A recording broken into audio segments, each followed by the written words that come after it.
직후 열린 기자간담회에서 국책은행에 대한 자금 지원과 관련해 중앙은행으로서 손실을 최소화하는 것이 기본 원칙이자 의무라고 강조했습니다. 글로벌 해운동맹 재편에 따라 독일 하팡로이드가 주도하는 제3의 해운동맹에 한진해운은 포함되고 현대상선은 제외됐습니다. 현대자동차그룹이 최근 핵심 계열사의 연구 인력을 대거 투입해 자체 개발한 한국판 아이언맨 슈트를 공개했습니다. 전업주부들 사이에서 안정적인 노후 준비를 할 수 있는 국민연금 테크가 인기를 끌면서 국민연금 임의 가입자가 시해고 처음으로 30만 명을 넘어설 전망입니다.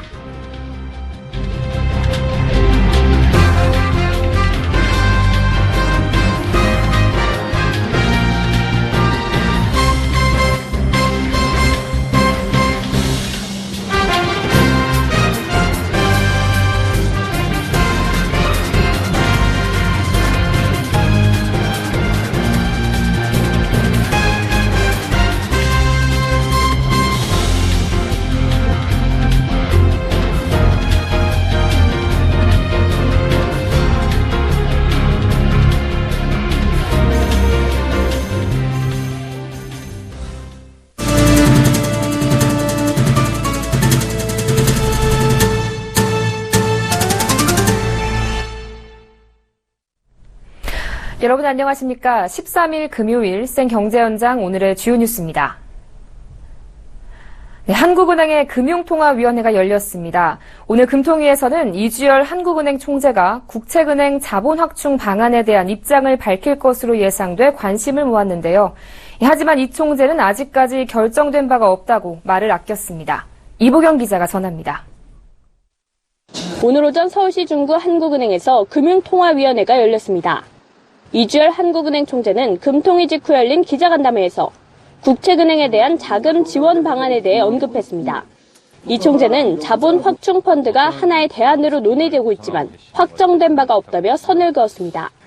손실 최소화 원칙은 중앙은행의 이제 기본적인 원칙이고 어떻게 보면 책무라고 저는 볼 수 있습니다. 물론 자본 확충 펀드 외에도 이러한 원칙에 부합하는 그런 방안이 있을 수 있습니다. 또 자본 확충 펀드 방식을 채택하더라도 그 구체적인 규모와 방안은 여러 가지 시나리오를 고려해 결정하겠다고 밝혔습니다. 다만 이 총재는 손실 최소화 원칙이 중앙은행의 기본 원칙이며 책무라고 강조하면서 출자보다 대출이 바람직하다는 점을 다시 한번 강조했습니다. 이 총재는 또 향후 금리 방향에 대해서도 구조조정 영향을 고려할 것이라고 밝혔습니다. 국책은행 자본 확충과 기준금리 정책은 별개의 사안이라면서도 구조조정 과정에서 파급되는 실물 경제와 금융시장에 대한 영향은 금리 정책을 결정할 때 분명하게 고려할 대상이라고 말했습니다. 그러면서 앞으로 구조조정이 어떤 속도로 추진되고 실물 경제에 영향을 미칠지 면밀히 살펴보겠다고 강조했습니다. 금리는 연 1.5%로 11개월째 동결됐습니다. 국내 경제 지표들이 완만한 개선 움직임을 이어갔지만 대외 경제 여건들을 비춰 성장 경로의 불확실성이 여전히 높은 것으로 판단된다며 금리 동결 배경을 밝혔습니다. 서울경제TV 이보경입니다. 글로벌 해운업계에 관심이 집중된 제3의 해운동맹 더 얼라이언스가 탄생했습니다. 한국 국적 선사로는 한진해운이 새 동맹에 합류했지만 현대상선은 제외됐습니다. 세계 해운업은 유력사들끼리 동맹을 맺어 과점 형태로 영업을 하기 때문에 해운동맹 편입 여부가 경쟁력의 핵심 요소 중 하나로 꼽힙니다. 더 얼라이언스에는 한진해운을 비롯 독일의 하팡로이드, 대만의 양밍 등 6개사가 참여했습니다. 더 얼라이언스에 참여한 선사들은 상호 기본계약서에 서명을 완료했고 내년 4월 1일부터 아시아에서 유럽, 아시아에서 북미 등 동서항로를 주력으로 공동 서비스를 개시할 예정입니다. 한편 현대상선의 주 채권은행인 산업은행은 현대상선이 제3의 해운동맹에 제외됐음에도 이와 상관없이 정상화를 계속 지원하겠다고 밝혔습니다. 산업은행은 현대상선이 멤버로 발표되지 못한 것은 현재 추진 중인 정상화 계획이 이뤄지지 못하면 법정 관리에 들어갈 가능성을 배제할 수 없기 때문에 참여가 유보된 것뿐이라고 설명했습니다. 네, 얼마 전 개봉한 11월, 국내에서도 큰 인기를 끌며 흥행 가도를 달리고 있는데요. 영화 속 아이언맨이 입고 나오는 슈트, 한 번쯤 입어보고 싶은 꿈의 물건 정도로 여겨져 온 이 슈트가 이제 현실로 다가오게 됐습니다. 앵커 리포트입니다. 현대자동차그룹이 자체 개발해 최근 자사의 블로그를 통해 공개한 아이언맨 슈트의 실제 모습입니다. 영화에 나오는 아이언맨처럼 몸 전체를 덮는 구조는 아니지만 안전띠만 매면 쉽게 착용할 수 있어 현실적인 웨어러블 로봇이란 평가입니다. 현대자동차그룹은 현대기아차와 현대로템 등 핵심 계열사의 연구 인력을 대거 투입해 그동안 극비리의 일명 한국판 아이언맨 슈트인 웨어러블 로봇의 자체 개발을 추진해왔습니다. 이에 따라 그간 슈퍼 히어로물 영화에서나 볼 법했던 이 아이언맨 슈트를 조만간 국내에서 만나볼 수 있게 됐습니다. The portion of the aging people is increasing and increasing, increasing. So that kind of thing will be a lot of burden for the next generation. That's the reason why Hyundai Motor Company aims at developing this kind of robot. 현대차그룹은 한국판 아이언맨 슈트를 공장과 같은 일선 현장용과 미래 무기 체계용 그리고 장애인 보조용 등 크게 3가지 용도로 개발하고 있습니다. 우선 무거운 물체를 옮겨야 하는 작업장에서 유용할 것으로 보입니다. 이 웨어러블 로봇을 착용하면 허리나 무릎 등에 거의 무리가 가지 않아 수백 킬로그램에 달하는 물체를 옮겨야 하는 공정 현장에서 몸의 부상을 최소화할 수 있습니다. 국방용으로도 쓰일 예정인데 이 로봇을 입으면 50kg의 무거운 짐을 지고 시속 6km 이상 속도로 평지와 계단 경사면을 걸으면서 장애물이나 참호를 통과할 수 있습니다. 아울러 하반신 마비 장애인이나 거동이 불편한 노인과 같은 교통약자의 이동을 돕는 데도 활용될 전망입니다. 이 밖에도 현대차그룹은 근력을 20배 늘려주는 유압식 착용 로봇과 간단한 장비로 힘을 8배까지 강하게 하는 전기식 착용 로봇 등 다양한 종류의 아이언맨도 개발하고 있습니다. 서울경제TV 정한입니다. 국민연금 임의가입자가 폭발적인 증가세를 보이면서 시행후 처음으로 30만 명을 넘어설 것으로 보입니다. 임의가입자는 국민연금 의무가입 대상자는 아니지만 자발적으로 국민연금에 가입하는 사람들을 말하는데요. 노후 준비에 대한 관심이 커지면서 안정적인 국민연금 테크로 보다 편안한 노후를 즐기려는 사람들이 늘어난 것으로 분석됩니다. 김성훈 기자가 보도합니다. 국민연금공단에 따르면 올해 들어 임의가입자는 지난 2월 말 이미 25만 명을 넘었고 3월 말에는 26만 명으로 한 달 새 7천 명 가까이 늘었습니다. 1988년 국민연금 제도 시행 이후 최대치입니다. 임의가입자가 급증하는 이유는 전업주부들 사이에서 국민연금으로 안정적인 노후를 준비하는 국민연금 테크가 크게 인기를 끌고 있기 때문입니다. 임의가입자는 주로 전업주부와 만 27세 미만 학생, 군인 등인데 지난 3월 말 기준 임의가입자 성별 통계를 보면 여성이 22만 명 남짓, 남성 4만 1천여 명으로 여성이 월등히 많았습니다. 부부가 함께 연금을 받으면 훨씬 안정된 노후 생활을 할 수 있다는 생각이 확산되고 있기 때문인 것으로 판단하고 있습니다. 임의가입자는 2010년에는 9만 명, 2011년 17만 명, 2012년에는 20만 7천여 명으로 꾸준히 증가했습니다. 국민연금공단은 현재의 증가 추세가 계속 이어진다면 올해 안으로 임의가입자 30만 명 돌파는 시간 문제인 것으로 보고 있습니다. 국민연금 가입 시 주의해야 할 점은 최소 10년 이상 보험료를 내야만 연금을 받을 수 있다는 점입니다. 임의가입자의 경우 월 89,100원에서 월 36만 7,200원 범위에서 자율적으로 선택해 보험료를 낼 수 있습니다. 매달 89,100원씩 10년간 보험료를 내면 연금 수급 연령인 61세에서 65세가 됐을 때 연금으로 월 16만 6천원가량을 받을 수 있습니다. 가입 기간이 10년 미만이면 연금 형태로 못 받고 적은 이자와 함께 일시금으로 돌려받게 됩니다. 서울경제TV 김성훈입니다. 소액 투자자들의 자금을 끌어모은 뒤 부동산을 담보로 자금을 빌려주는 부동산 P2P에 투자자와 대출자들의 관심이 뜨겁습니다.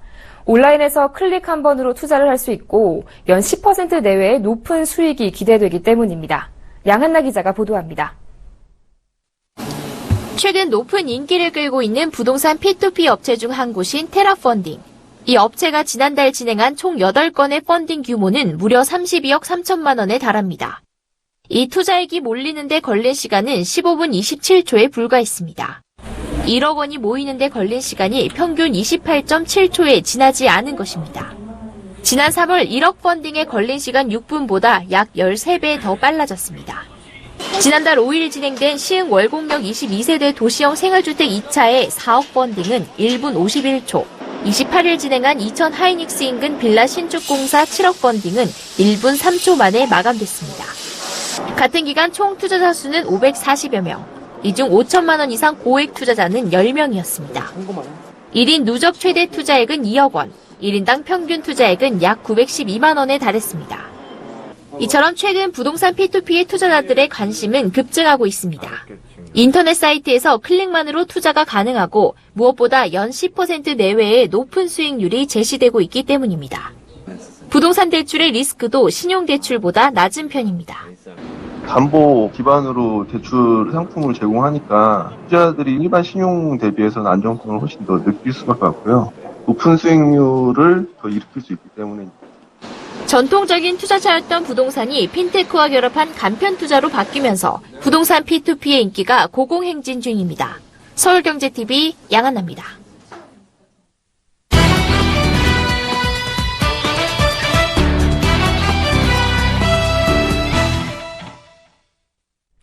네, 최근 우리은행 본점 엘리베이터 전자 게시판에는 성공적 민영화를 위한 기업가치 제고라는 문구가 흐릅니다. 우리은행이 올해 어디에 집중하고 있는지를 보여주는 건데요. 반면 해운업과 조선업의 구조조정 그리고 성과주의 확산 등 산적한 과제들 때문에 우리은행 민영화 이슈는 또 정부의 관심 밖으로 밀려나는 듯합니다. 우리은행의 민영화 현황을 정훈규 기자가 짚어봤습니다. 이광구 우리은행장은 이번 달 미국으로 날아가 직접 투자자들을 만날 예정입니다. 민영화 과정에서 정부가 낮은 주가를 문제 삼고 있어 이를 끌어올리는 것이 시급하기 때문입니다. 고무적인 부분은 지난 2월 이 행장이 직접 유럽을 돌며 투자자들을 설득한 이후 8,000원대에 머물던 우리은행 주가는 최근 10,000원대로 올라섰습니다. 하지만 공적 자금 회수 기준이 되는 주당 13,500원에는 아직 미치지 못하는 상황입니다. 이는 이 행장이 3개월 만에 다시 해외 투자 설명회를 결심한 이유입니다. 민영화 과정에서 우리은행의 처지를 보면 소설 봄봄 속 주인공이 떠오릅니다. 명색이 좋아 대릴 싸위지 일하기에 싱겁기도 할 뿐더러. 소설 속 주인공은 점순이와의 결혼을 약속받고 장인집에 들어가 대릴 사위로 3년 넘게 머슴살이를 합니다. 참다 못한 주인공이 결혼은 언제 시켜주냐고 항의할 때마다 소설 속 장인은 딸이 키가 아직 덜 자랐으니 기다리라는 핑계만 댑니다. 공적 자금 투입 후 우리은행이 국책은행에 준하는 역할을 수행해온 지는 어느새 15년이 흘렀습니다. 그 사이 4차례 민영화 시도가 이런저런 이유로 무산됐고 이번에는 낮은 주가가 문제가 되고 있습니다. 매각 조건이 맞지 않으면 민영화가 안 되는 것도 당연하지만 15년 넘게 성사되지 못하는 것은 정부의 민영화 의지를 의심케 합니다.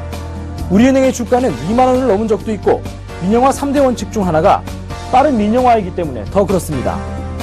우리은행은 올해 주가 부양에 모든 초점을 맞추고 있습니다. 바꿔 말해 민영화에 올인하고 있습니다. 최고 경영자가 직접 투자 가치 알리기에 나선 것은 물론 IR과 홍보부서가 같이 일하도록 조직을 개편했습니다. 그렇다면 주가만 받쳐주면 될까? 다시 소설로 돌아가면 봄봄에서는 끝내 주인공인 머슴과 점순이가 결혼하는 모습을 볼 수 없습니다. 몸싸움까지 벌이며 갈등이 극에 달하지만 봄철 일손이 급한 장인은 올가을엔 꼭 성례를 시켜줄 테니 같이 나가려고 주인공을 달랩니다. 부려만 먹고 왜 성례는 안 시켜주냐던 주인공은 장인의 말에 또 속는셈 치고 밭을 향하며 소설이 끝납니다. 아침 계절도 소설 속 배경과 같은 봄입니다. 정부의 의지를 떠나 이광구 행장과 우리은행 임직원은 올해도 실적을 개선하고 주가를 올려 스스로 민영화 여건을 만들어 나가는 수밖에 없습니다. 서울경제TV 정훈규입니다. 정부나 공공기관 등이 보유한 동산이나 부동산 등을 전자입찰을 통해 사는 것을 공매라고 합니다. 국유재산 외에 체납자에게서 압류한 물건도 입찰받을 수 있는데요. 시세보다 25% 정도 저렴하게 살 수 있어 재테크 수단으로 활용되고 있습니다. 보도에 정창신 기자입니다. 부산 금정구에서 2012년 지어진 전용 84제곱미터 아파트. 현재 시세는 4억 원이지만 한국자산관리공사가 운영하는 공매 포털 시스템 온비드를 통해 3억 4천만 원에 낙찰됐습니다. 캠코에 따르면 작년 온비드 공매를 통해 팔린 물건 3만 500여 건 가운데 약 61%인 18,700여 건이 부동산입니다. 지난해 온비드의 부동산 공매 물건 낙찰가율은 75.9%입니다. 대략 25% 싸게 살 수 있다는 뜻입니다. 공매는 공공기관이 마련한 부동산 할인 매장이라고 볼 수가 있는데요. 시세보다 크게 저렴하게 구입할 수 있는 장점이 있습니다. 공매는 캠코와 예금보험공사를 통해 참가할 수 있습니다. 캠코는 세무서 등으로부터 체납자의 압류재산 공매 대행을 하고 있고 예보는 저축은행 파산재단 등이 보유한 재산을 매각하고 있습니다. 캠코 공매는 인터넷 사이트 온비드에서 공인인증서로 로그인한 후 해당 물건의 공매에 참여할 수 있습니다. 반면 예보 공매는 현장 입찰 방식으로 이루어지고 있습니다. 공매 물건은 예보 공매 정보 시스템에서 미리 확인할 수 있습니다. 전문가들은 부동산을 낙찰받았을 경우 기존 점유자를 내보내는 명도 책임은 낙찰자에게 있는 만큼 분쟁도 일어난다고 조언하고 있습니다. 서울경제TV 정창신입니다. 국내 식품 제조 유통 전문 업체 아워홈이 할랄 식품과 가정 간편식 그리고 건강 식자재 등 차별화된 식품으로 세계인의 입맛 사로잡기에 나섰습니다. 아워홈은 기존 급식 사업과 식자재 브랜드 운영에 집중해 2020년까지 매출 2조 5천억 원을 달성하겠다는 목표입니다. 한지희 기자가 취재했습니다. 경기도 일산 킨텍스에서 열린 2016 서울국제식품산업대전. 다양한 소스들부터 가정 간편식까지 대표 제품들이 눈길을 사로잡습니다. 오픈 키친 코너에서는 아오홈의 식자재를 활용해 만든 음식을 직접 맛볼 수 있습니다. 이곳에서 가장 주목을 받는 것은 바로 할랄 푸드. 커리 소스부터 김치, 김까지 종류도 다양합니다. 할랄 푸드 인증은 이슬람 율법에 따라 엄격한 규율에 맞춰 생산해야 받을 수 있는 인증인데 지난해에는 국내 급식업계 최초로 단체 급식 분야에서 이 인증을 획득했습니다. 가정 간편식 제품이나 그다음에 100% 쌀로 만든 글루텐 프리 제품 그리고 특히나 최근에 할랄 인증을 받은 김치나 김 등에 아주 많은 관심을 가지시고 있고요. 저희도 그에 힘입어서 더욱 다양한 메뉴와 식재를 개발하려고 노력하고 있습니다. 아오홈은 지속적인 연구개발과 건강 식자재 브랜드를 강화해 한식 세계화 기반을 다진다는 보관입니다. 아오홈은 지난 2005년 업계 최초로 중국 급식 시장에 진출해 칭다오, 광저우 등에서 위탁급식을 운영하고 있습니다. 올해는 기존 중국 법인 외에 동남아시아 지역에도 새롭게 진출할 예정입니다. 아오홈은 차별화된 식자재를 통해 현재 500억 원 규모인 해외 매출을 오는 2020년까지 2천억 원으로 끌어올리고 총 매출 2조 5천억 원을 달성할 계획입니다. 서울경제TV 한지입니다. 네, 국내에 설정된 전체 펀드 순자산이 450조 원을 돌파했습니다. 금융투자협회에 따르면 지난 11일 기준 국내외 투자 공모 사모펀드 순자산은 총 450조 6천억여 원으로 집계됐습니다. 이는 국내 총생산의 30% 수준입니다. 전체 펀드 규모는 지난해 3월 처음 400조 원을 돌파했는데 1년 2개월 만에 50조 원이 더 불어난 셈입니다. 펀드 시장이 커진 데는 사모펀드의 비약적인 성장이 밑거름이 됐습니다. 지난 1년 2개월 동안 공모펀드 순자산은 8조 원가량 증가한 데 비해 사모펀드는 40조 원 넘게 늘었습니다. 특히 지난 11일 기준 사모펀드 순자산은 219조 5천억 원으로 관련 통계를 찾기 시작한 2004년 이후 사상 최고치를 기록했습니다. 국민연금과 공무원연금 등 주요 연기금이 올 들어 코스피 시장에서 사들인 상위 10종목 가운데 7개가 연초 대비 플러스 수익률을 기록 중인 것으로 나타났습니다. 금융정보업체 YGFN에 따르면 연기금은 유가증권 시장에서 올 들어 이달 12일까지 3,610억 원어치를 순매수했습니다. 이 기간 연기금이 가장 많이 사들인 종목은 현대모비스로 총 2,013억 원어치에 달합니다. 연기금은 그 다음으로 포스코, KT, 삼성생명, 현대건설 순으로 사들였습니다. 이어 LG디스플레이, 롯데케미칼, 현대제철, 한국항공우주, OCI가 차례로 10위권을 형성했습니다. 이 가운데 연초 대비 마이너스 수익률을 기록한 종목은 삼성생명과 현대제철, 한국항공우주 등 3종목뿐입니다.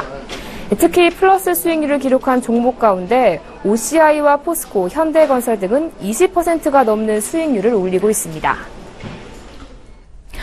셀트리온의 바이오 복제약 램시마를 두고 캐나다에서 진행되던 특허 소송이 각하됐습니다.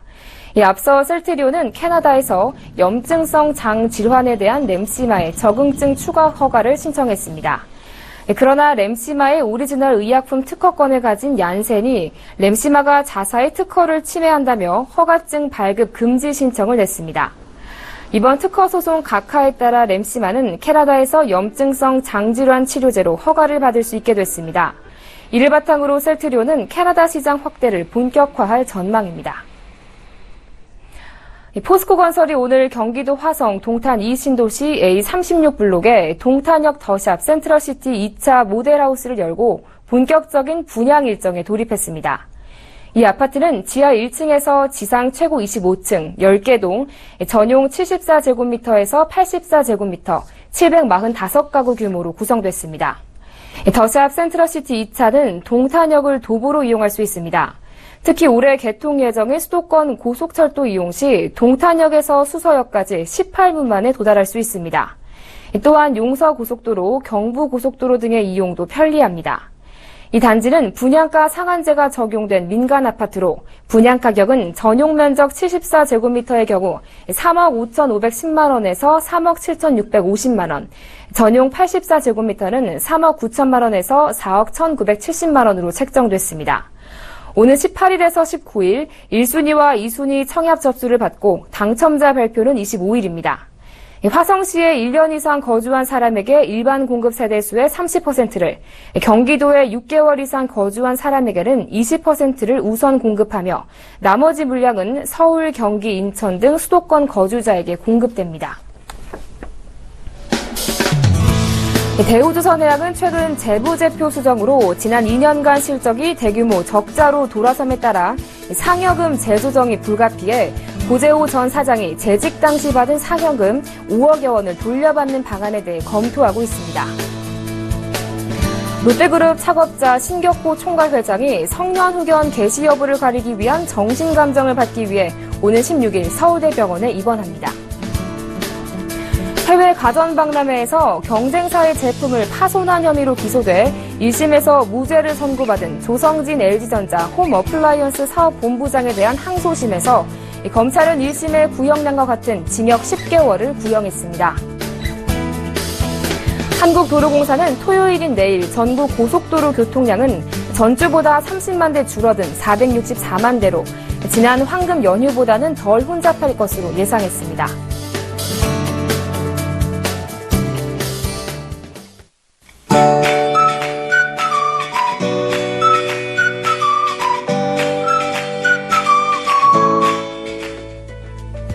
안녕하세요. K웨더 라이프스타일 예보 황지영입니다. 날씨의 여왕 5월도 중반을 향해 가고 있습니다. 이번 주말 나들이 계획 있으시다면 토요일이 낫겠는데요. 내일은 맑은 하늘에 기온도 적당하겠습니다. 다만 일부 서해안과 중북부 지방에 옅은 황사가 나타날 가능성이 있고요. 자외선 지수가 높은 단계까지 오를 것으로 보이니까 특히 노약자분들은 장시간 외출은 자제하시는 게 좋겠습니다. 한편 일요일은 비 소식이 있는데요. 낮에 서쪽 지방부터 비가 시작돼 서울도 늦은 오후에는 비가 내리겠고요. 밤이면 전국으로 확대되겠습니다. 이번 비는 월요일 오전까지 이어지겠고 봄비치고는 양이 많을 것으로 전망됩니다. 어제 몽골 동부에서 발원한 황사가 중국 북동지방과 북한 상공을 지나 동진하고 있는데요. 그중 일부가 남하하면서 우리나라에 영향을 주겠습니다. 때문에 내일 오전 수도권과 강원도로 미세먼지 지수가 한때 나쁨 단계까지 오를 것으로 전망됩니다. 현재 위성 영상 보시면 중부지방 맑은 가운데 남부지방으로 구름 많은 모습인데요. 남부지방도 점차 맑아질 것으로 전망됩니다. 내일은 동해상에 위치한 고기압의 영향을 받겠습니다. 자세한 지역별 날씨 나절 예보로 알아보겠습니다. 전국이 맑은 하늘에 햇볕이 강하겠습니다. 서울 14도에서 25도, 대전 13도에서 26도로 오늘과 비슷하겠습니다. 동해안도 맑겠고 기온은 속초 9도에서 16도, 울진 8도에서 16도 분포로 종일 선선하겠습니다. 제주도는 낮부터 서쪽 지방은 밤부터 구름 많아지겠습니다. 광주 15도에서 27도, 대구 11도에서 23도로 일교차가 크겠습니다. 바다의 물결은 남해와 동해상에서 다소 높게 일겠습니다. 일요일과 월요일 사이에는 비가 내리면서 선선하겠고요. 그 밖의 날은 가끔 구름만 많겠습니다. 기상정보였습니다.